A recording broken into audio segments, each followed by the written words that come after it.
Welcome back to another episode of the DailyFlip podcast. I'm your host, Alex, and today we're going to be talking about, well, you know what?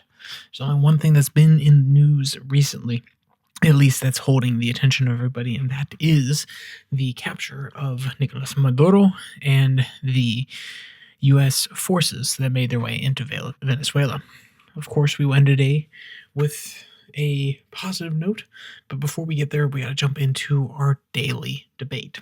Was the action taken by the U.S. Justice Department and the Department of War and Donald Trump constitutional? Was it morally okay?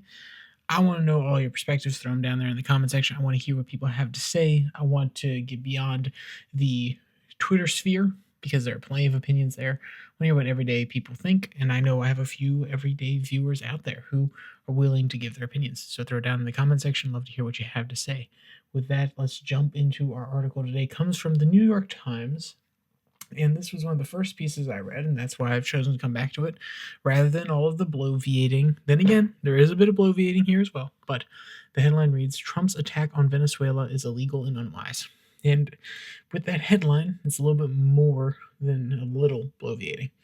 But here's how the second paragraph starts, and I think this context, or at least this perspective from the New York Times, is honest, brutally so, but also brings to the fore some intriguing aspects of the initial reaction that they and most people had. Quote, few people feel any sympathy for Mr. Maduro. He is undemocratic and repressive and has destabilized the Western Hemisphere in recent years. The United Nations recently issued a report detailing much more than a decade of killings, torture, and sexual violence, and arbitrary detention by henchmen against his political opponents. He stole Venezuela's presidential election in 2024. He has fueled economic and political disruption throughout the region by instigating an exodus of nearly 8 million migrants. If there is an overriding lesson of American foreign affairs in the past century, however, it is that attempting to oust even the most deplorable regime can make matters worse, end quote. And that's probably the lesson that I walk away with here the most. That's not to say that Maduro is a good man. It's not to say that he deserves to maintain power within his country by means that are less than savory. I'm not trying to claim there is any validity to his presidency. I'm also not trying to claim that there's any validity to our actions, because that misses the point. And why, Alex, why does that miss the point? Because the argument that will always be foisted upon people pushing back is this is a good thing. This is a moral good to remove a person who is inept, dangerously corrupt, and starving his own people. This is moral. It's good for the national interest. All of these arguments are used. All these arguments have weight. They are not to be easily dismissed. If you can give me a chart that says that Nicolas Maduro is going to kill an extra 15 million Venezuelans, and obviously their population is about 28 million, so that's a large percentage, even a million, through intentional detentions, killings, executions. And you would say this action, which could have cost 300 American lives, and if not more or less, we don't know the exact number, but we'll throw a number out there, is that worth it in order to capture him? And there's no other factors. I would at least entertain that argument. I would have a hard time morally. Even that fully utilitarian argument, which normally frustrates me because human life is not simply quantifiable as such. You would find me hard-pressed if I was a leader in that situation to not take it seriously, especially when you can argue that it would save American lives in the long run. Because the purpose of a nation is to defend its people, regardless of the authority that it wields in order to do so.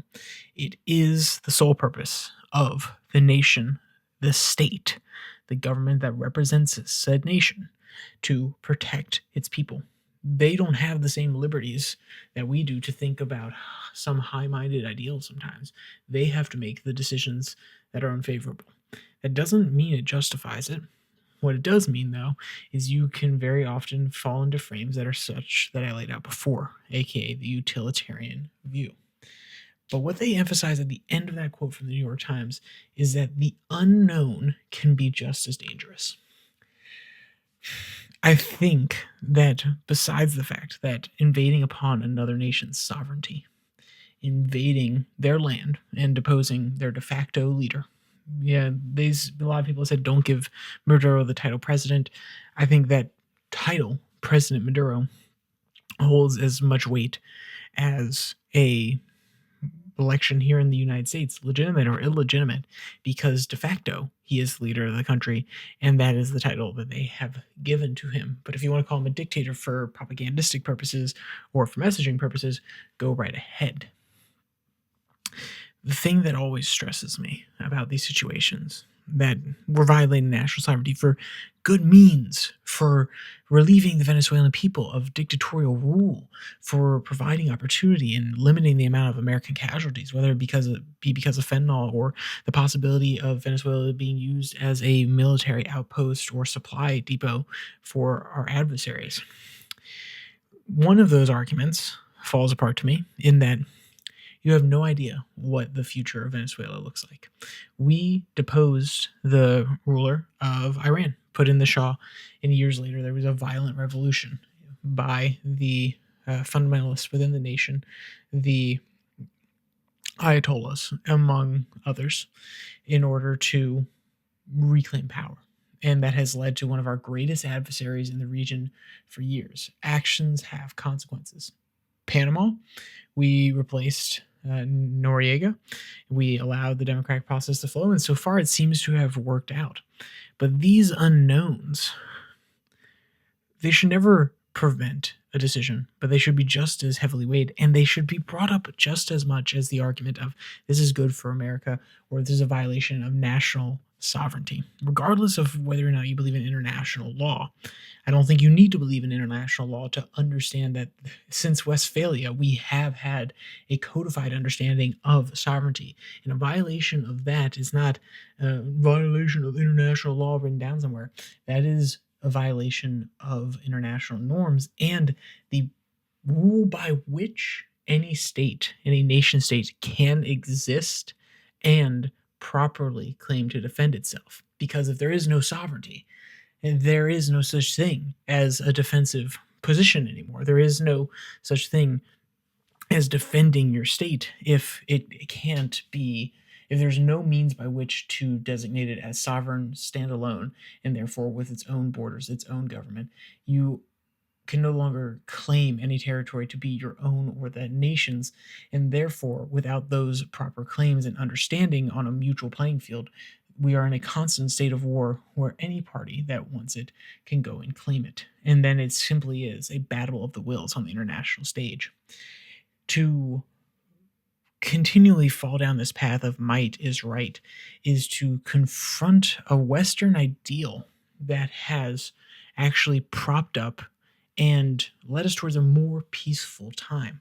The amount of interstate conflicts versus the amount of intrastate conflicts proportionally has plummeted in the 20th century, possibly because of a hegemon, but possibly also because of the dominance of this order in believing in sovereign nations.